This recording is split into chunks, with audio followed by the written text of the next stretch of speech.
All right, let's dive into one of the oldest and most powerful stories ever told, the account of Cain and Abel from Genesis chapter 4. I mean, this is a heavy hitter, a story about family, jealousy, and the massive consequences of our choices. So let's get right into it. But here's the thing, this isn't just some dusty, ancient tale. It really forces us to ask a question that still matters thousands of years later. What can this very first sibling rivalry, this foundational conflict, actually teach us about our own hearts, our own anger, and our relationships today? Okay, so let's set the scene. Adam and Eve are out of the Garden of Eden, and they have two sons, Cain and Abel. And right from the get-go, you can see these two brothers are on completely different paths in life. What's so fascinating is how their jobs totally reflect who they are on the inside. You've got Cain, the farmer, the guy who works the earth. It's a job that's really focused on his own effort for his own reward. But then there's Abel, he's a shepherd, an occupation that's all about caring for others. And it's a theme you see pop up as a model of righteousness all throughout the biblical story. This is where things start to get really intense. Both brothers come to present an offering to God. But as you're about to see, these aren't just random gifts. They're like a window, a direct reflection of what's really going on in their hearts. You really gotta pay attention to the details here, because they're everything. Cain just brings some of his crops. It's almost casual, like an afterthought. But Abel? Abel brings the best, the first and the finest from his flock. And God's reaction is crystal clear. He accepts Abel's wholehearted offering, but he rejects Cain's. And if you're wondering why, well, the New Testament actually circles back to this very moment. It makes it plain that the problem wasn't the gift itself. It wasn't about farming versus shepherding. The real issue was the heart of the person giving the gift. Cain's actions, it says, were already coming from a dark place, while Abel's were righteous. So, how does Cain handle this rejection? Does he look inward? Nope. He explodes with intense anger, jealousy, and resentment. The text says his face fell. God even tries to warn him, saying, hey, sin is crouching at your door. It desires to have you, but you must rule over it. But Cain, he's not listening. And this is where all that resentment and jealousy boils over into something truly awful. Consumed by it all, Cain tricks his brother, luring him out into a field where he commits the world's very first murder. I mean, listen to this line. It's so poetic and so powerful. God tells Cain that the innocent blood he spilled is literally crying out for justice from the earth itself. The crime is so heinous that all of creation is basically testifying against him. And when God confronts him, asking where Abel is, Cain's response is just, wow. He throws back that infamous line, am I my brother's keeper? It's a complete and total refusal to take any responsibility. And so God's judgment is a direct, poetic consequence. Since Cain refused to be his brother's guardian, God would no longer be his. The punishment fits the crime perfectly, doesn't it? The farmer who stained the ground with blood is now cursed from that very ground. The man who refused to care for his brother is now sentenced to be a breathless, homeless wanderer, completely cut off from God's protection. He wanted to be for himself, and now he's all by himself. But hold on. Just when you think this is all about doom and gloom and punishment, the story takes a really fascinating twist. We see this unexpected, almost shocking moment of mercy. Cain cries out, saying his punishment is more than he can bear and that anyone who finds him will kill him on sight. But instead of saying too bad, God actually puts a protective mark on him. He promises that anyone who hurts Cain will suffer vengeance 7 times over. It's just a stunning act of mercy for a murderer. And it seems like Cain actually got the message. He goes on to build a city, and get this, he names his firstborn son Enoch, which means education. I mean, think about that. It suggests that Cain finally learned his divine lesson, that jealousy leads to ruin, but that cooperation and actually being your brother's keeper, that's how you build a thriving society. But the story doesn't just stop with Cain's family, you know? Hope gets a reboot, you could say, through a new son born to Adam and Eve. They name him Seth, which means substitute, because as Eve says, God has granted them another child to take the place of the righteous Abel. And this really sets up the grand finale of the story, where we see how this one family conflict spins off into 2 totally different legacies, 2 paths that humanity can choose to walk down. Remember that 7-fold promise of vengeance God made to protect Cain?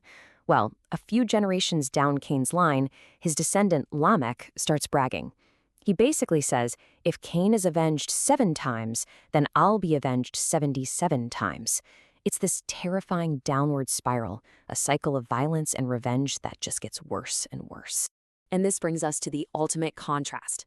The book of Hebrews looks back and compares these two legacies.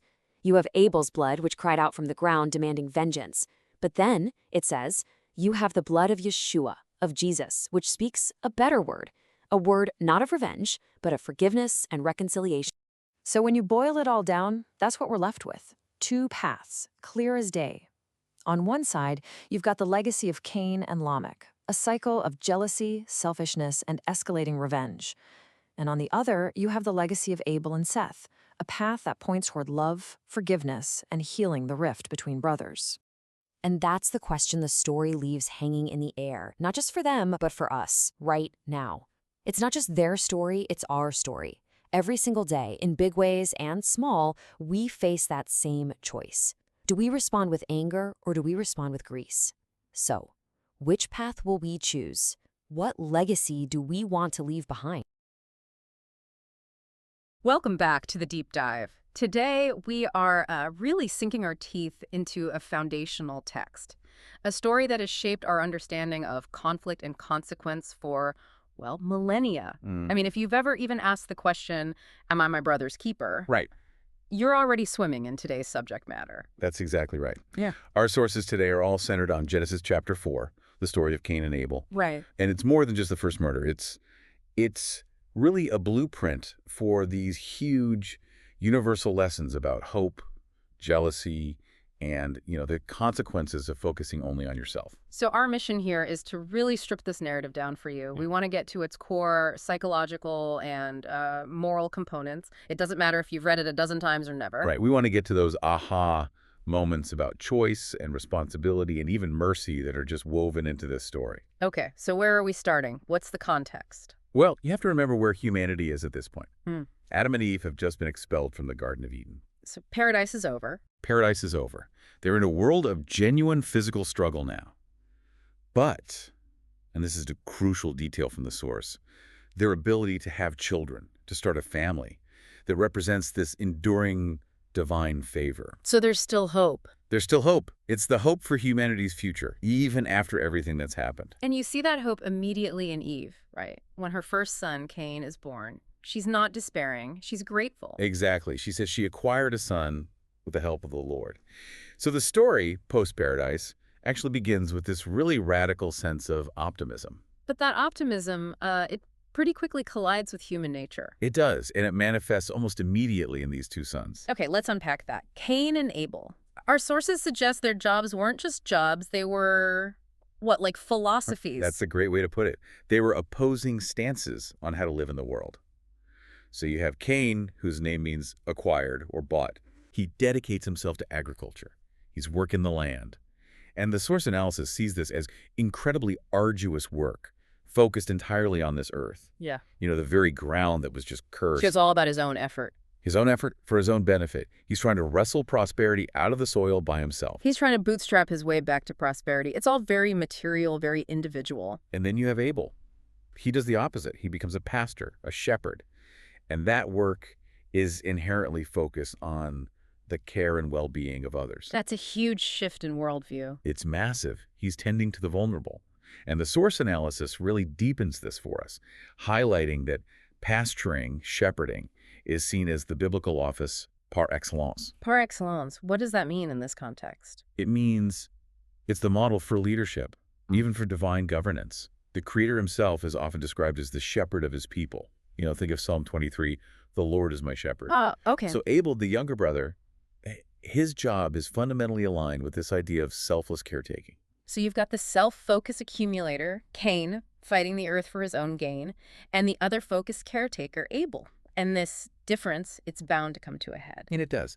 When it's time for the offerings, Cain brings some of his crops, a portion of his harvest. Just some of it. Yeah. Abel, on the other hand, he presents the very best of the firstborn of his flock, the finest, most valuable part. And the result is, well, it's pretty shocking if you're reading it for the first time. The Lord accepts Abel and his offering, but rejects Cain and his. Mm. And this isn't about vegetables versus lamb, is it? The source is clear. The rejection was about Cain's attitude, his egoism and jealousy.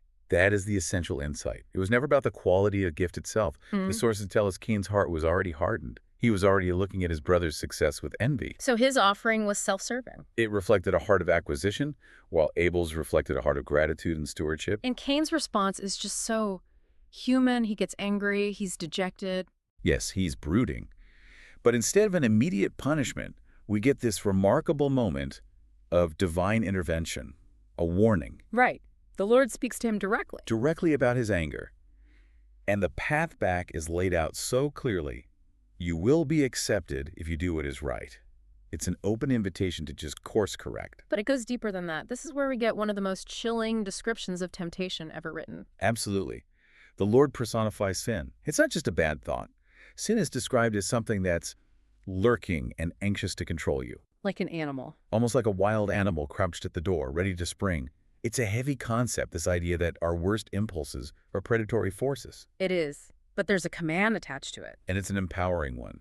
Cain must master it and be its master. The responsibility is placed squarely on him. He has a choice, right then and there. And the tragedy is, he chooses not to. He fails. Yeah. Catastrophically. The jealousy, the anger, it's all left unchecked, and it leads to the darkest possible outcome. He lures Abel into a field and murders him. The first homicide. The physical result of that unchecked egoism. And that moment right after, it's haunting. But Lord asks, "Where is your brother Abel?" And Cain's reply is the line we still use today, just dripping with arrogance and deflection. I don't know, am I my brother's guardian? And that question, that becomes the focus of his punishment. Precisely.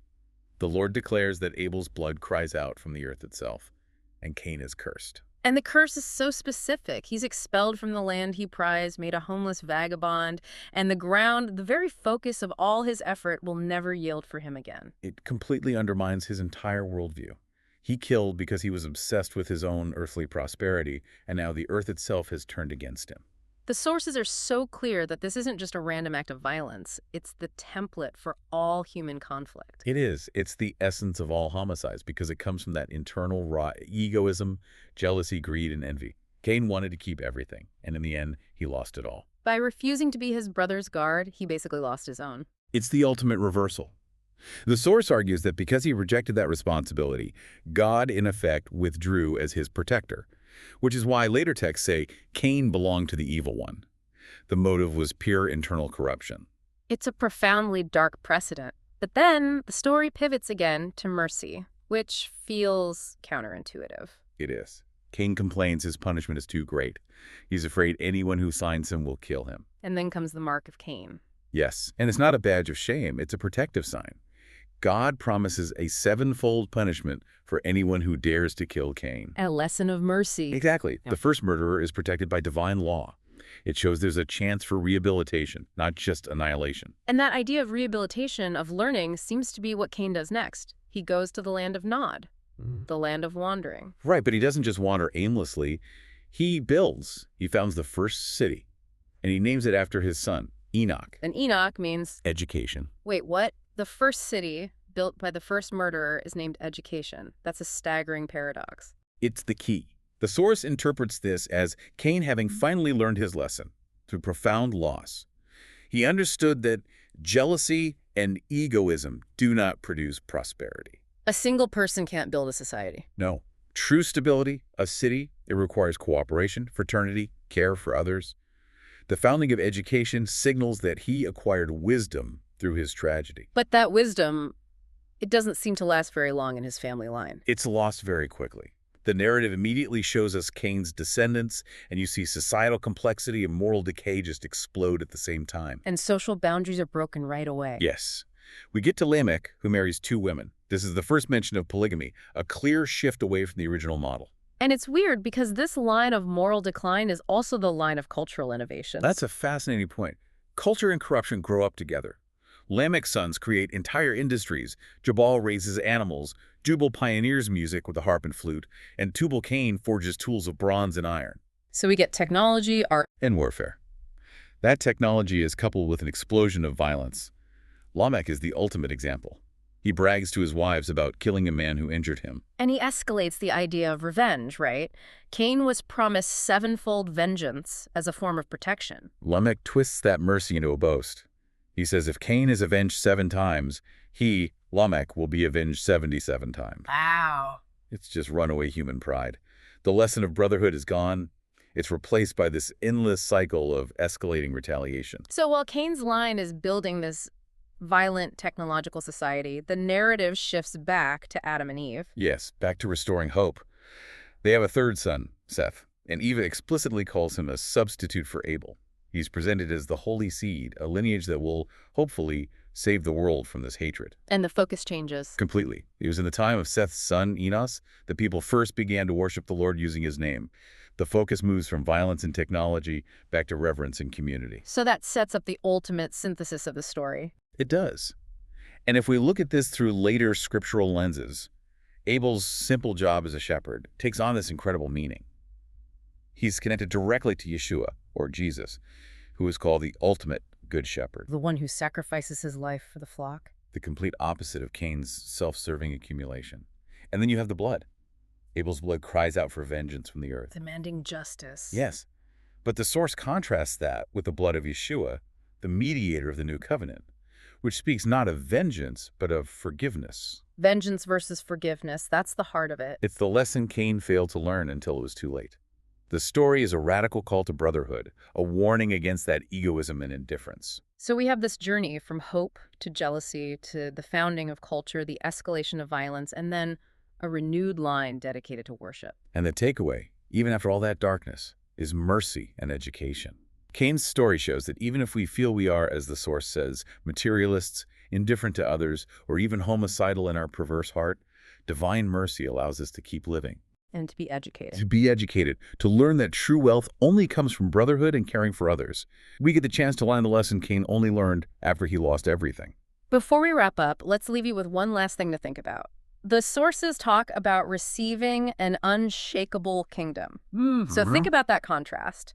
The fleeting, violent societies built by men like Lamech, who boasted of 77-fold revenge, versus the promise of an unshakable kingdom. What does belonging to something unshakable demand from us in terms of ending our own internal cycles of jealousy and egoism? It's a profound question to reflect on until our next deep dive.